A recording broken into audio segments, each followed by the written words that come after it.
Je pense que je vais faire comme ça. Je vais poser le téléphone là. Je vais poser mon casque ici. Et je vais poser, voilà, comme ça.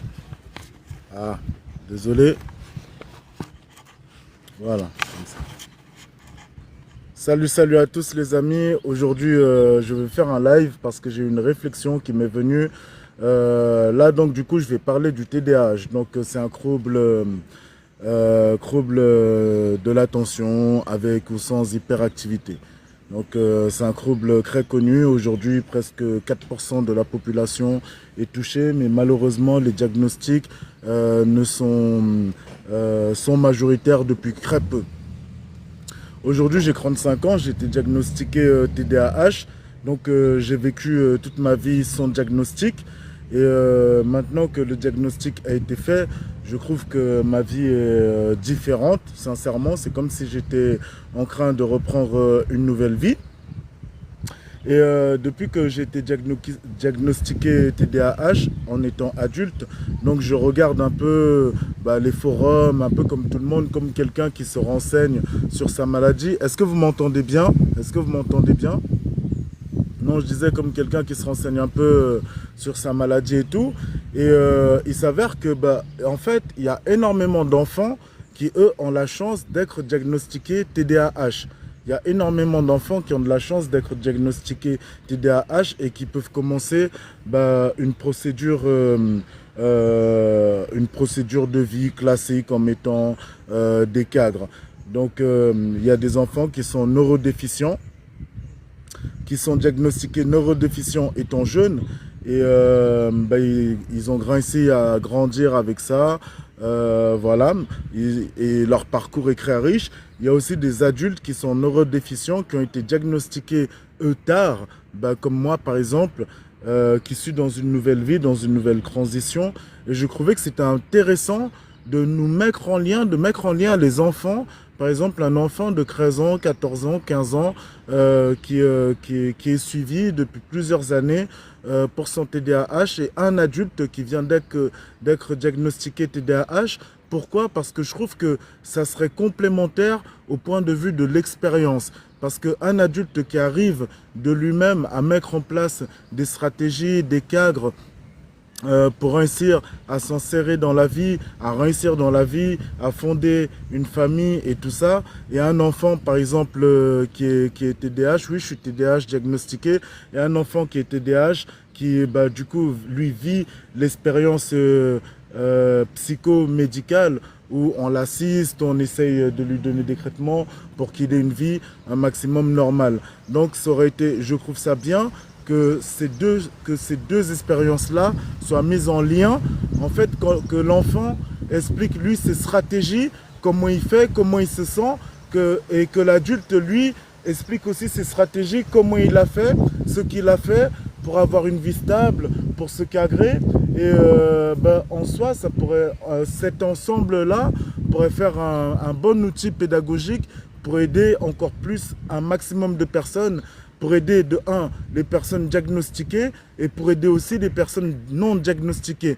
Parce que c'est compliqué d'être TDAH en étant adulte. C'est vrai que c'est compliqué d'être TDAH en étant adulte, mais il faut savoir que le TDAH n'est pas un handicap, c'est une neurodéficience, c'est une manière de réfléchir différemment. Mais ce qui est compliqué, c'est quand on est adulte, c'est le cadre. Parce que c'est pas comme quand on est enfant où il y a un cadre scolaire, où on est guidé, où on est presque sous tutelle. Quand on est adulte, on est en autonomie, il faut construire sa vie.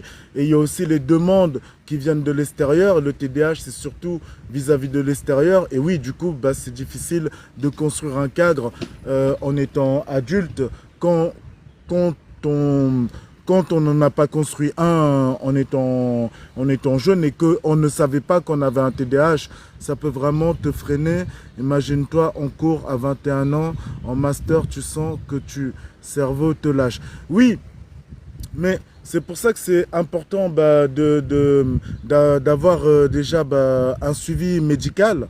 Ça, c'est très important. C'est pour ça que c'est important d'échanger sur nos symptômes. Ça aussi, c'est la deuxième chose importante. Parce que, par exemple, toi qui as 21 ans, qui fait des études et tout, par exemple, parfois qui a le cerveau qui lâche, ça peut être par rapport à ton traitement. Et il peut y avoir d'autres personnes qui ont eu qui sont passées par les mêmes situations, qui peuvent t'apporter d'autres éléments. Par exemple, moi, j'ai 35 ans, j'ai été diagnostiqué TDAH il n'y a pas longtemps. J'ai repris mes études, je suis en deuxième année d'ASE. Sincèrement, j'ai loupé 2 mois de cours, je suis en train de les rattraper. Avant mon traitement, c'était compliqué parce que j'allais dans tous les sens, dans mes révisions, tout ça, tout ça, tout ça, tout ça. J'avais, on va dire, je savais tout, mais rien. Tu vois, tout, voilà.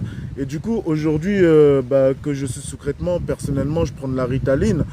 J'arrive à me concentrer, j'arrive à faire mes évaluations, mes cours, mes révisions et tout. Et c'est une astuce. Je sais que c'est pas une astuce qui va durer éternellement. Tu dois faire des concessions. Tu ne peux pas... Attendez, j'ai pas lu. Tu ne peux pas tout réviser sans les traitements. Oui, non, mais...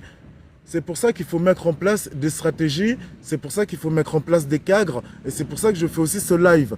Parce qu'il y a des enfants qui sont diagnostiqués jeunes, TDAH, et avec leurs parents, avec l'institution, avec les psychiatres qui arrivent à mettre des cadres, et ces enfants-là arrivent à s'en sortir, arrivent même à exceller à l'âge adulte. Et voilà, toi peut-être que peut-être que ça n'a pas été ton cas, mais s'il y a des personnes à qui ça a été le cas, qui ont été diagnostiquées TDAH jeunes, qui sont suivis, qui sont traités et qui arrivent, ça serait bien que vous donnez vos avis. Je suis sous traitement, oui, je prends de la Ritaline. La Ritaline m'aide à me concentrer, à ne pas aller... En fait, la Ritaline réduit mon hyperactivité, réduit mon inhibition verbale, réduit mon impulsivité et m'aide à rester cadré, tranquille, quoi. Voilà. Mais par contre, quelque chose qui revient à nous tous, aux personnes à qui j'ai parlé, qui prennent de la Ritaline, ce qui est chiant, ce que nous trouvons chiant, c'est que c'est comme si ça nous enlevait une partie de notre personnalité, c'est comme si ça nous enlevait une partie de nous, en fait. Et ça, c'est un truc que j'entends beaucoup, beaucoup, beaucoup. Et c'est aussi quelque chose que je ressens. C'est aussi quelque chose que je ressens. Et je peux même vous dire, en petit aparté, je lis, excusez-moi, qu'Allah vous facilite, merci beaucoup. Non, j'ai été diagnostiqué en anxio-dépressif et je soupçonne que j'ai un TDAH. J'ai les mêmes symptômes anxieux, je n'arrive pas. Souvent, les personnes, en fait, il faut savoir que le TDAH a souvent des comorbidités. Donc, ça veut dire que souvent, le TDAH est associé à d'autres symptômes. Mais si on n'est pas diagnostiqué, et aujourd'hui, ça fait depuis peu longtemps que... Non, je suis toujours dans le Jujutsu. Aujourd'hui, ça fait depuis peu longtemps... Attends, on va reparler du McDo. Aujourd'hui, ça fait depuis peu longtemps que les diagnostics sont vraiment sérieux, élaborés et efficaces. Juste pour revenir, pardon, je me suis perdu. Donc, pour revenir par rapport aux symptômes, donc, il est possible que tu ailles voir un spécialiste et que ce spécialiste ne soit pas formé dans le TDAH et qui pense que tu es dépressif et quelque chose comme ça et qui te donne des antidépresseurs qui te font des montées ou des choses comme ça.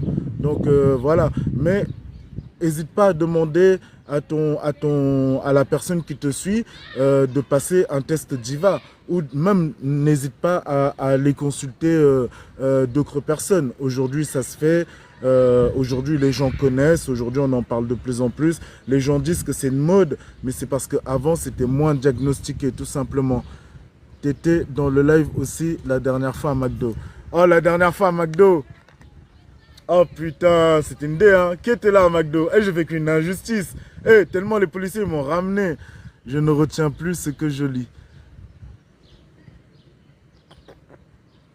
En tout cas, mon ami, j'entends tout ce que tu dis. Moi, la seule chose que je peux te dire, c'est je parle par rapport à moi. par rapport aux recherches que je fais, je ne suis pas spécialiste, je ne suis pas médecin, donc je t'invite à aller voir un spécialiste, je t'invite à aller voir un professionnel vraiment, à lui parler de tes symptômes, et si ce professionnel ne t'écoute pas, n'hésite pas à changer, parce que les professionnels sont des humains comme nous, ils peuvent avoir aussi des cloisons, et voilà. Donc là, moi, je faisais ce live, mon objectif réel, c'était de dire que les personnes qui sont diagnostiquées TDAH en étant adultes et les personnes qui sont diagnostiquées TDAH jeunes, en mettant en corrélation leur parcours de vie, ça peut créer quelque chose d'intéressant et ça peut créer, pas de méthodologie, mais en tout cas cet échange-là, il peut être vraiment favorable pour le monde des neurodéficients. Je ne suis pas d'accord avec tout ce que tu dis, mais tu es une bonne personne. Je te remercie. Encore une fois, je ne suis pas médecin, je ne suis pas spécialiste. Je parle par rapport à mes connaissances, mes capacités. Et ça fait depuis moins de 15 jours que j'ai été diagnostiqué TDAH. Donc voilà. Là c'était plus un live, on va dire un live pédagogique, éducatif. Un live pour le bien commun, parce que nous sommes quand même 3 à 5% de la planète et ça ne concerne... Les gens ils disent, oui c'est en Europe et tout, mais il faut savoir que le TDAH a aussi une grosse tendance génétique, donc qui est héréditaire, qui est héréditaire, et les taux par rapport par rapport aux diagnostics qui ont été faits dans le monde entier sont les mêmes partout. Hein, autant chez les Africains que chez les Arabes, que chez les Indiens, les Chinois, les Européens. C'est les mêmes partout. Tu l'as appris comment? J'étais à l'hôpital, frère. J'étais à l'hôpital, simplement.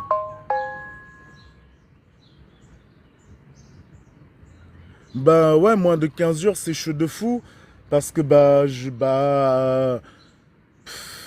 en fait, c'est comme une mort c'est un peu comme une mort de l'ancien moi. Il faut que je réapprenne à vivre avec le nouveau moi. Surtout que quand j'ai testé le traitement, la Ritaline, pour la première fois, je me suis senti, entre parenthèses, comme tout le monde, parce que je ne sais pas comment est tout le monde.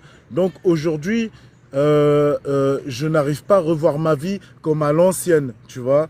Genre mais tu as remarqué que quelque chose avait changé. Les gars, je vous prends un témoin.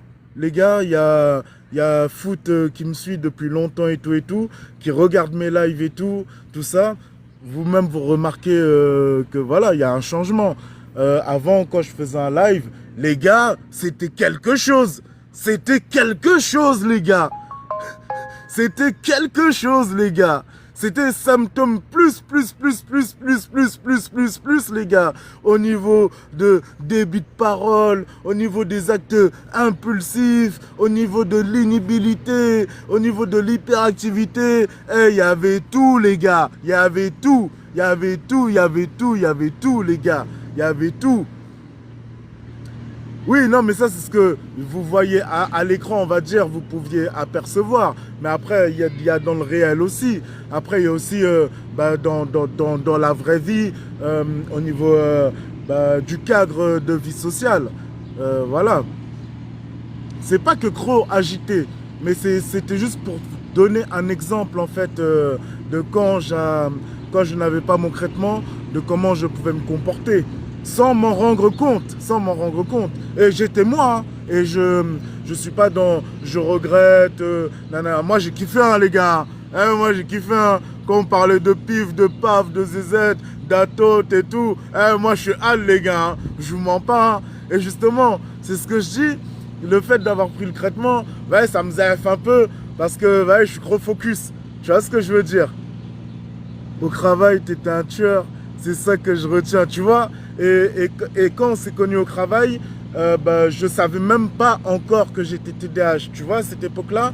Et partout, dans mon environnement où je suis parti dans ma vie, les gens, ils ont toujours remarqué ce petit truc-là, tu vois. Pour vous dire que le TDAH n'est pas une mode. Et le TDAH, c'est pas un truc genre dans ta tête comme ça. C'est vraiment une manière de vivre, de réfléchir, de voir le monde différemment. Et parfois, c'est pas facile par rapport à la société. Parfois, c'est pas facile. Ouais, pour toi, je suis spécial dans le bon sens parce que indirectement, on faisait un peu de la même culture, identitairement, au niveau, on se ressemble un peu, tout ça, voilà. Mais pour d'autres personnes, pour des altérités, par exemple ici en Suisse, où les gens ils aiment bien quand on est focus, on est calme. Pour certaines personnes, j'étais relou, tu vois, vraiment, j'étais relou. Ouais, j'ai été diagnostiqué et le diagnostic, c'est pas un truc que genre tu vas sur internet et tout. La vérité, j'étais en hôpital psychiatrique pour me faire diagnostiquer parce que justement, ils pensaient que j'avais des troubles de l'humeur, j'avais des troubles de dépression, machin. Et du coup, bah, j'ai dû rester un mois à faire tous les tests, voilà. En toute franchise, toute vérité, hein. Et moi je parle en franchise, en vérité, pour apporter un témoignage, pour faire réveiller d'autres personnes. Par exemple, sur ce live, y a plein de gens qui m'ont connu dans des contextes différents, mais ils relèvent tous la même chose. Donc c'est pour cela, si toi aussi dans ta vie, il y a quelque chose comme ça, voilà, pose-toi des questions. Je ne suis pas forcément en train de dire que tout le monde qui est agité, qui est machin, parce que ça va plus loin. Il y a des choses que je ne vous dis pas, parce que ça relève du personnel. Mais dans la vie personnelle, par exemple les tâches administratives, je peux être bon, je peux avoir un bon travail, je peux faire des trucs de fou, tout ça, mais remplir ma fiche d'impôt, ça peut être... waouh, tu vois, des petits trucs simples. Alors que frérot, je peux te construire un projet pédagogique sur l'éveil de l'enfant, sur son amélioration de sa motricité, des choses comme ça. Vous voyez? Et voilà, c'est vraiment des trucs pas faits exprès. Et voilà, tout comme je peux avoir des idées monstrueuses, sensationnelles, tout comme dans une conversation très stricte et très formelle, je peux partir dans la lune. C'est vraiment relou, les gars, être TDAH. Et encore, je vous dis vraiment le gros du gros du gros. Parce que dans ce que je veux dire, il y a plein de gens, ils vont dire oui, je me reconnais. Mais quand on ancre vraiment dans le spécifique, il n'y a que les personnes vraiment TDAH qui se reconnaissent parce que ça touche aussi notre vie sociale, émotionnelle et relationnelle, quoi. Et je trouve ça important de vous en parler. Et je trouve ça aussi important d'en parler parce qu'il n'y a pas beaucoup, de personnes noires africaines qui parlent de ça. Et il n'y a pas beaucoup de personnes aussi ou d'influenceurs qui en parlent avec sérieux. La plupart, ils en parlent avec décalage, ou la plupart, ils vont en parler comme si c'était un handicap, alors que le TDAH n'est pas un handicap. C'est une manière juste différente de réfléchir et de voir le monde. Et je tiens à le répéter. J'aimerais savoir c'est quoi le sujet. Le sujet, c'est le trouble de déficit de l'attention avec ou sans hyperactivité.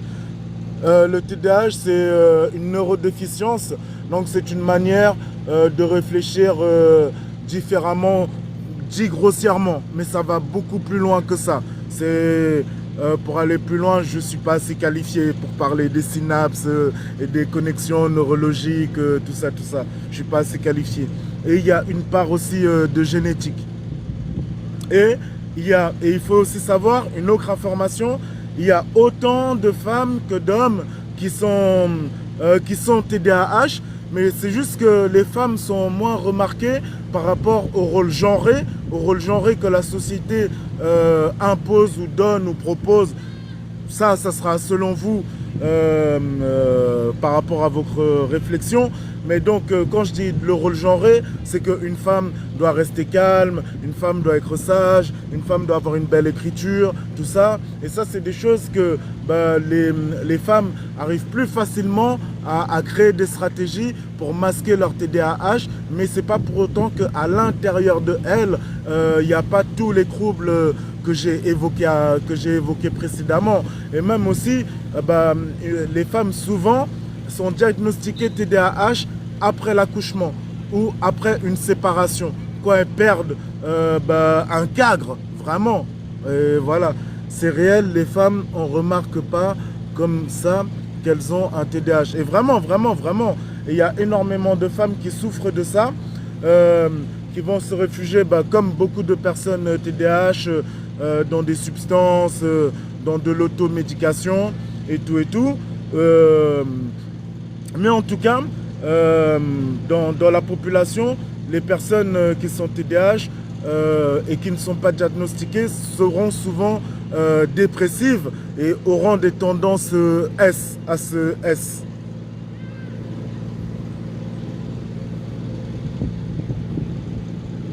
Voilà, donc si vous avez des questions, n'hésitez pas. S'il y a des gens qui ont même une expérience, ou si le live est chiant, n'hésitez pas, n'hésitez pas, n'hésitez pas, n'hésitez pas. Concernant le Jujutsu,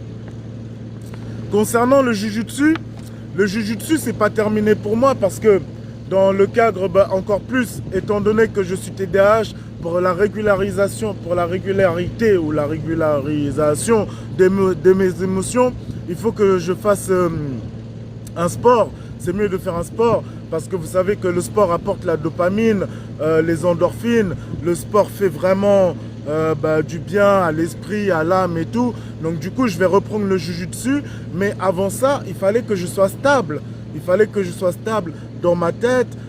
Et j'ai aussi mes études qui sont plus importantes que le Jujutsu. Donc c'est pour ça que j'avais mis le Jujutsu de côté.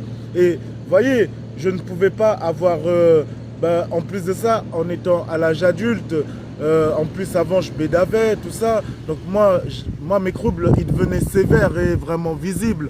Donc je ne pouvais plus lier tout ça. Et même au Jujutsu, je ne devenais plus une force, je devenais une problématique où quelqu'un a aidé. Alors que c'est pas ça l'art martial, vraiment en soi. L'art martial, il faut être bien dans son corps, dans son esprit, il faut être maître de soi. Et voilà, aujourd'hui c'est des choses bah, qui reviennent. Et en plus le Jujutsu c'est ma passion.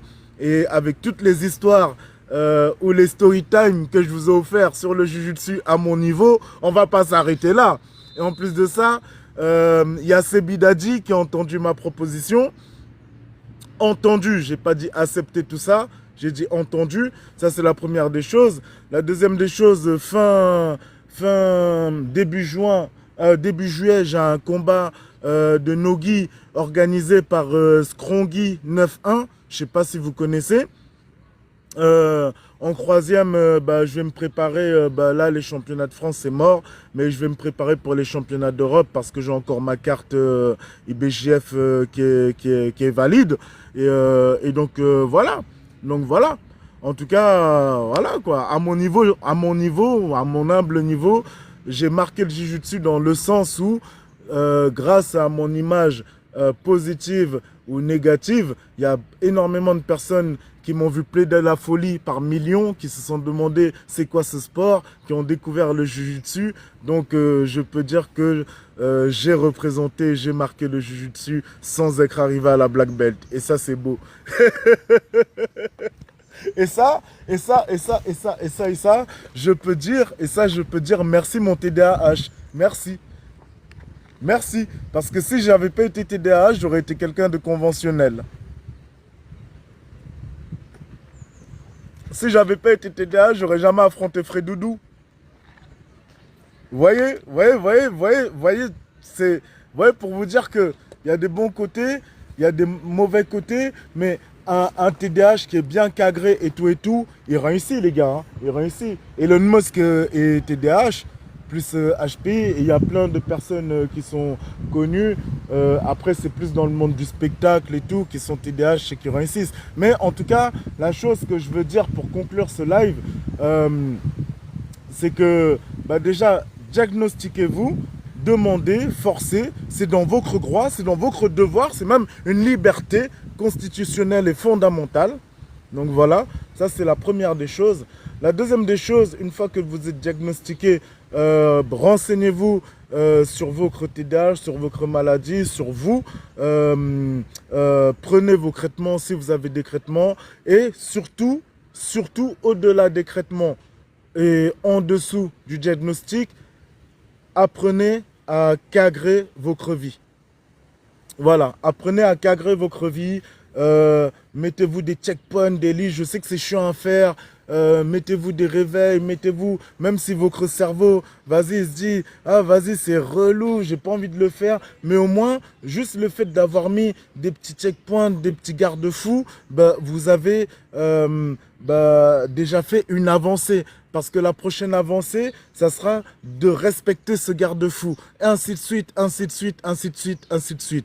Mais les gars, en tout cas, mettez-vous vraiment un cadre, efforcez-vous à le faire. C'est très important. En plus de ça, pour les personnes qui sont TDAH et qui souffrent à cause de l'administration, parce qu'ils ne comprennent pas l'administration, aujourd'hui, on a énormément d'outils de l'IA qui nous aident et on a l'intelligence de bien utiliser ces outils-là. Voilà. Et aussi, pourquoi est-ce que je parle comme ça du TDAH pourquoi est-ce que j'apporte mon témoignage? C'est parce que j'ai vu les chiffres et vous pouvez aller voir et j'ai été édifié. J'ai été édifié. Déjà dans les prisons, on va dire il y a 25 à 30% de personnes diagnostiquées, non diagnostiquées qui sont TDAH. Donc c'est énorme. Dans le taux de personnes qui se S, c'est un truc de fou. Les personnes qui sont TDAH vivent 13 ans de moins, 13 années de moins. Qui voulait monter? Vas-y, je te fais monter. Les personnes qui sont TDAH vivent 13 années de moins, vraiment. Salut, ça va? Salut, ça va et toi? Bienvenue Ouais, sur le live TDAH. merci. Vous parlez de ceux qui ont les TDAH, là. C'est Exactement. les émotions et tout qui est dur à contrôler et tout. Non? Ça fait partie. Ouais, ok. Ouais, parce que j'en connais. Même quand j'étais au lycée, il y en avait, il y avait ça. Ok. Et Ouais. du coup, toi, comment tu l'as perçu en tant que personne non neurodéficiente? Comment tu le vois? Bah, genre, c'est genre des fois quand il s'énervait, il arrivait plus à se calmer, genre. Enfin, Impossible. il arrivait moins à redescendre un peu, que plus facile qu'une autre personne. Et parfois, quand vous lui sortez des blagues, lui, parfois, il comprenait pas que c'était une blague. Ouais, Voilà. voilà, c'est ça, il prenait au sérieux. Alors que nous, on était en train de dahak, on rigolait entre nous, tu vois. Genre lui, il allait s'énerver alors que on se taillait entre nous, tu vois. Mhm, Bah après, c'était mhm. notre gars, tu vois. Mais c'est juste des fois, il s'énervait beaucoup pour pas grand-chose. Ok. Enfin, pas pour pas grand-chose, mais de notre point de vue, quoi. Oui, oui, oui. Pour quelqu'un d'ordinaire n'aurait pas fait d'état et d'état Ouais, pour voilà, une ouais, voilà. situation comme ça, quoi. Ouais, voilà, ouais. Mais aujourd'hui, comment est-ce que tu agirais vis-à-vis de quelqu'un, si tu rencontres quelqu'un qui est comme ça, comment est-ce que tu agirais? Bah genre au début, nous, on savait pas qu'il avait ça, tu vois. Mais après, quand on a su et tout, bah genre on calculait pas, tu vois. Quand il s'énervait et tout, on disait tranquille, tranquille. Et genre après lui, genre il allait beaucoup voir, je crois il allait voir un psy souvent. Tu vois, et genre, quand même, c'était quelqu'un de sérieux, tu vois, il prenait le truc au sérieux et tout, tu vois. Puis genre, même des fois, il s'énervait et tout, le lendemain, il venait, il nous disait désolé et tout. Mais tu vois, nous, on s'en foutait, enfin, c'est pas grave. Parce que t'as vu, il allait pas faire des dingueries, juste, il était vraiment Il énervé et ça le montait, saoulait. ouais, ouais, il Ouais, montait, il voilà. montait. Ouais, c'est ça, exactement, pile. Et dans son parcours scolaire, il a réussi à vous suivre. Ouais, ouais, C'était un par peu contre, compliqué, mais il a réussi à vous suivre. c'est ça, ouais, bah, et nous, on était en terminale, tu vois, il a eu le bac et tout, tu vois, ça va. Là, je crois, il a fait un stage pour vendre, pour commerçant de voitures là, tu sais, vendre des voitures dans une concession. Et là, il a eu un CDD et tout. Non, ça va, il s'en sort, tu vois. Tu Mais c'est vois? par contre, si des fois ça peut, dans la société, ça peut avoir bah, des inconvénients, tu vois, parce que si tu connais pas la personne et tout, t'es pas au courant, tu vois, il y a un gars qui va être mal intentionné, il va te chauffer un peu et tout. Bah, parce qu'en fait, c'est pas juste être nerveux, c'est vraiment, tu te contrôles plus, quoi. Exactement, Tu vois? exactement, exactement, exactement. Et t'as bien décrit. Je te remercie déjà, je te remercie pour ton témoignage et je te remercie aussi pour la description de ton camarade qui aujourd'hui s'est dirigé, par exemple, vers les concessions de voitures. Je pense que les voitures, le Ouais, tu commerce, vois. c'est quelque chose qu'il a toujours kiffé C'est et ça. qui te Puis, kiffe, quoi.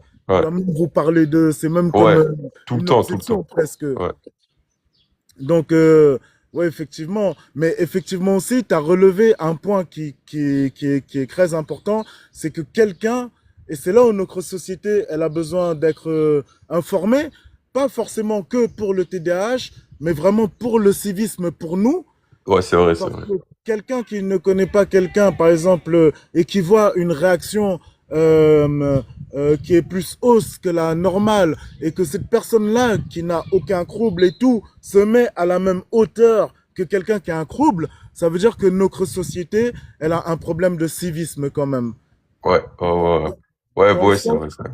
dans le sens où, si aujourd'hui tu vois quelqu'un en colère ou triste ou quelqu'un il sort de sa voiture complètement énervé, machin, ta première réaction devrait être qu'est-ce qui lui arrive au Ouais. lieu de ouais, fils de, vas-y, viens. Tu... Ouais, c'est vrai. Mais c'est vrai, là, en plus, maintenant, avec les réseaux, tout est en instantané. T'as ce que tu veux quand tu veux. Tu sais, les gens, ils sont dans l'immédiat, tu vois. Ici, là, la patience, mine de rien, plus les générations elles vont avancer, je pense. Bah, mais je sais pas, pas forcément que les réseaux, mais le fait d'avoir tout, tu vois, tout de suite, on automatise tout, bah, je pense pas que ça va aller en s'améliorant. Enfin, c'est que mon avis, tu vois. Après, dans ce que tu dis, il faut pas que tu oublies qu'on fait partie des 2% de la population les plus riches du monde. On Ouais, fait c'est partie, vrai. donc notre réalité n'est pas la réalité du monde. Par Ouais, c'est exemple, vrai, c'est vrai. le fait qu'on ait deux téléphones, un ordinateur, qu'on puisse sortir jouer au foot, qu'on ait des clubs, qu'on puisse décider quel sport on fait, qu'on fasse des études, qu'on soit mixé hommes et femmes et tout, on est une petite partie de C'est vrai, de ouais, dans des la pays, planète, ouais. hein. Ouais, Donc faut pas l'oublier et il faut aussi bah, du coup apprécier la chance qu'on a, même si peut-être ça ne va pas durer éternellement. c'est ça, ouais. Ok. Bon, Ok. frérot, je dois y Bah, aller. Merci, hein. merci à toi, merci d'être monté, merci pour ton témoignage. Ciao Ah, ciao. merci. Salut. Franchement, j'ai trop kiffé son témoignage. Son témoignage, il était construit, il était argumenté, il était intéressant, il était sincère. Et ça, c'est un live que bah, je vais remettre sur YouTube. Euh, voilà. En tout cas, je referai d'autres lives. Voilà, voilà, voilà. Ah oui, je t'en train de dire, oui, les TDAH vivent 13 ans de moins. Oui, oui, tu peux aller voir les études. Les TDAH vivent 13 ans de moins. Les TDAH bah, ont un taux de S plus élevé que la moyenne. Les TDAH au niveau ont le taux de chômage le plus haut.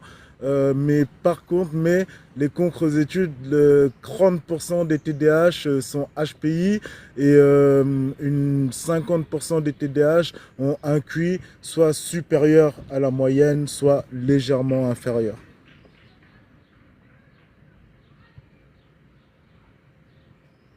Non, vous pouvez taper, hein, vraiment, vraiment, vraiment, il y a des études, je ne le dis pas genre pour...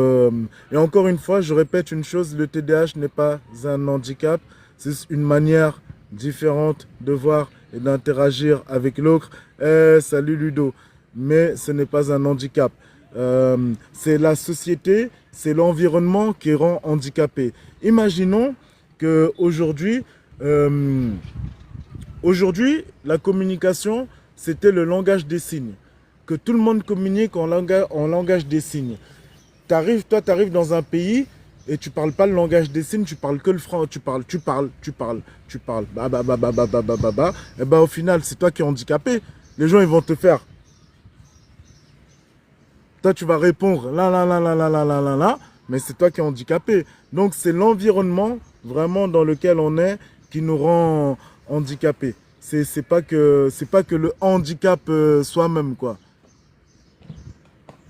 Bref, à très bientôt les amis.